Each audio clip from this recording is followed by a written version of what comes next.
एक, श्रीमद् भगवद गीता का दृष्टिकोण, चेतना और भोजन का विज्ञान। श्रीमद् भगवद गीता किसी बात को सीधे स्वर्ग या नर्क के डर से नहीं, बल्कि इंसान की चेतना, कॉन्शियसनेस और प्रकृति के गुणों के आधार पर समझाती है। भगवान श्री कृष्ण ने गीता के 17वें अध्याय में भोजन को 3 श्रेणियों में बांटा है: सात्विक, राजसिक और तामसिक। तामसिक भोजन अज्ञानता और आलस्य बढ़ाने वाला। गीता के अनुसार मांस, बासी, दुर्गंधयुक्त और अपवित्र भोजन तामसिक श्रेणी में आता है।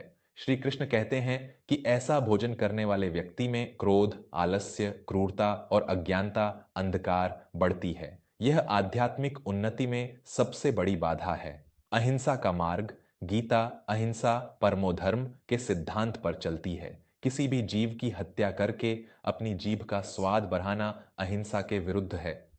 भगवान को क्या प्रिय है? गीता के अध्याय 9 श्लोक 26 में श्री कृष्ण कहते हैं, पत्रम पुष्पम फलम तोयम यो में भक्त्या प्रयच्छति। अर्थात जो कोई भक्त मेरे लिए प्रेम से पत्ती, फूल, फल या जल अर्पण करता है, मैं उसे स्वीकार करता हूं। भगवान ने यहां मांस या रक्त का कोई जिक्र नहीं किया है, जिससे स्पष्ट होता है कि सात्विक शाकाहारी भोजन ही ईश्वरीय मार्ग है। गीता का निष्कर्ष, मांस खाना आपकी चेतना को गिराता है और आपको आध्यात्मिक मार्ग से भटकाता है। यह पुण्य तो बिल्कुल नहीं है, बल्कि यह आपके भीतर के देवत्व को नष्ट करता है। 2. गरुड़ पुराण का दृष्टिकोण, कर्म और दंड का विधान। गरुड़ पुराण मृत्यु, मृत्यु के बाद के जीवन, कर्मों के फल और नर्क के दंडों पर केंद्रित है।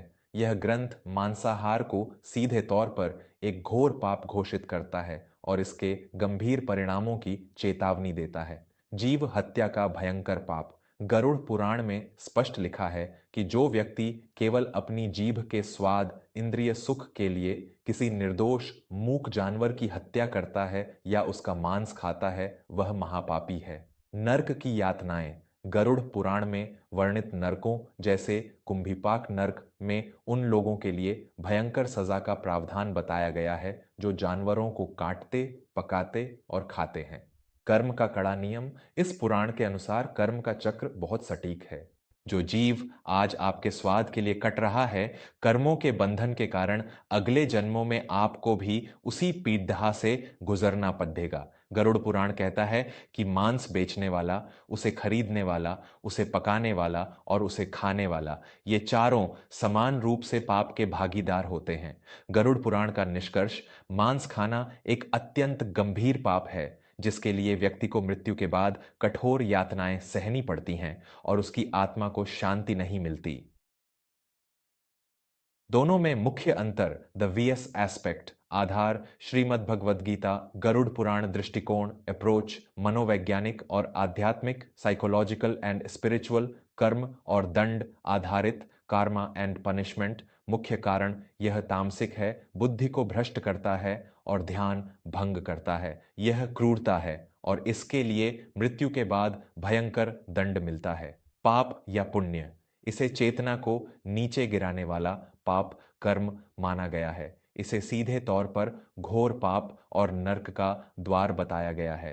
अंतिम निष्कर्ष, दोनों ही ग्रंथों का अंतिम सार यही है कि मांस मछली खाना किसी भी दृष्टिकोण से पुण्य नहीं हो सकता। यह स्पष्ट रूप से एक पाप, अनुचित कर्म है।